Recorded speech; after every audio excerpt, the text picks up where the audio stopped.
धनबाद के IIT campus में आज 5 जून को अंतर्राष्ट्रीय पर्यावरण दिवस मनाया गया और धनबाद के डीसी आदित्य रंजन भी मौजूद थे। और हमारे साथ अभी बातचीत के लिए मौजूद है सुधा मिश्रा, जो कि कवित्री है और लगातार पर्यावरण को लेकर के लोगों को जागरूक कर रही है।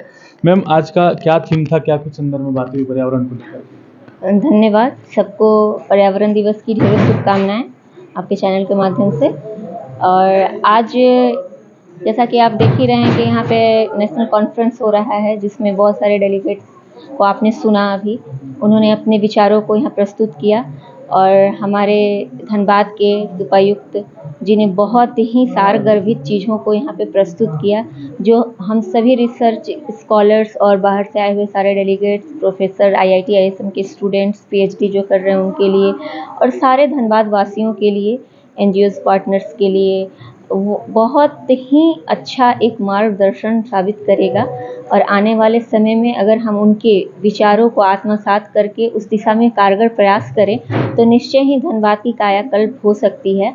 और इस दिशा में हम सबों को मिल करके, प्रशासन का, एनजीओ पार्टनर्स का और सबों का कॉपरेशन हमें करना भी चाहिए, उनको कॉपरेट करना भी चाहिए और उनके सहयोग से हमें और आगे बढ़ना भी चाहिए धनबाद के डेवलपमेंट के लिए। अच्छा, आज अगर पर्यावरण की बात हो रही है तो पॉल्यूशन की भी बात होनी चाहिए। एयर पॉल्यूशन हो या साउंड पॉल्यूशन हो, सॉइल पॉल्यूशन हो या फिर और तरीके के जो पॉल्यूशन है, उनको लेकर के कैसे लोगों को जागरूक करेंगी? क्या देखिए, जैसा कि अभी आपने देखा है कि नगर निगम का जो कि प्रोग्राम है उसमें हम लोग आए हैं, तो नगर निगम के साथ मिल करके हमारी संस्था पर्यावरण मित्र ने भी बहुत सारे काम किए हैं, जैसे वृक्षारोपण वायु प्रदूषण के लिए।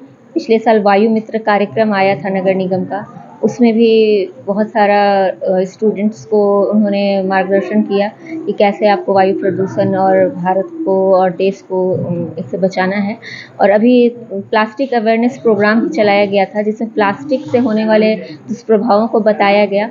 और नो डाउट प्लास्टिक बहुत ही दुर्गामी परिणाम देती हैं और हमें उसके दुष्परिणामों को जानते हुए उससे दूर रहने की कोशिश करनी चाहिए। उसके जगह जूट के थैले, ठोंगा, जैसा कि अभी डीसी सर ने कहा आपको कि कागज़ के ठोंगे को और जूट के थैलों को हम उपयोग ज़्यादा से ज़्यादा करें और प्लास्टिक को ना मात्रे, यानी में उसको धीरे धीरे हम कम करें। एक बार में तो होगा नहीं, क्योंकि कोई भी चीज़ धीरे धीरे ही होती है, लेकिन अगर हम चाह लें, इनिशिएटिव ले लें कि हमें प्लास्टिक का यूज़ नहीं करना है, तो नो डाउट हम कुछ भी कर सकते हैं। अच्छा, जैसे कि आपने बहुत सारी कविताएं लिखी है, अलग अलग विधाओं पर अपनी कविताएं लिखा है और अभी पर्यावरण दिवस को लेकर के, लोगों को जागरूक करने को लेकर के कुछ कविताएं अगर लिखी हो तुम्हारे दर्शकों के सामने आपकी? बिल्कुल, हमारा तो इनिशिएटिव भी है कि हम लोग पर्यावरण के क्षेत्र में ही हमारी संस्था पूरे तन मन से लगी हुई है कि हम भारत को सबसे प्रदूषित शहर के कलंक से मुक्त कराना चाहते हैं। और ये गर्व की बात होगी कि हमारे इस छोटे से प्रयास से अगर कोई चेंज आता है धनबाद की धरा पे, तो ये मेरे लिए एक बहुत बड़ी उपलब्धि होगी। तो जैसा कि मेरी कविता है जो मैंने पर्यावरण को डेडिकेटेड करते हुए लिखी है कि आओ पेड़ लगाएं हम, जनहित के लिए, मानवता के लिए कुछ कर जाएं हम, आने वाली पीढ़ियों के लिए एक स्वर्णिम भविष्य बनाएं हम।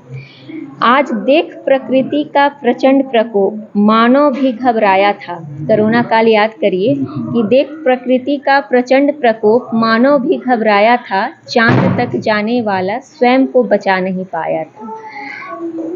छीनते देख अपनी सांसों को, अपनी भूल पे बहुत पछताया था। ना हो ऐसी भूल कभी, ऐसी सुंदर छवि बनानी है, सजा धजा कर वृक्षों से फिर से हरियाली अपनानी है। भरी भरी रहे वसुंधरा हमारी, इसलिए सबको आगे आना है। हरी भरी रहे वसुंधरा हमारी, इसलिए सबको आगे आना है।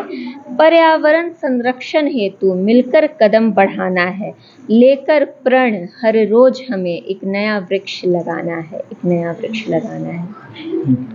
तो ये थी हमारे साथ कवित्री सुधा मिश्रा, जिन्होंने अपनी कविता के माध्यम से जन जागृति को प्रस्तुत किया, लोगों को जागरूक करने का प्रयास किया। और साथ ही इन्होंने जिस तरह से बताया कि जब हम बाज़ार जाते हैं सामानों को खरीदने के लिए, तो प्लास्टिक बैग की जगह अगर हम जूट के थैले का या फिर कपड़े के थैले का उपयोग करें तो कहीं ना कहीं पर्यावरण को हम लोग संरक्षण कर सकते हैं।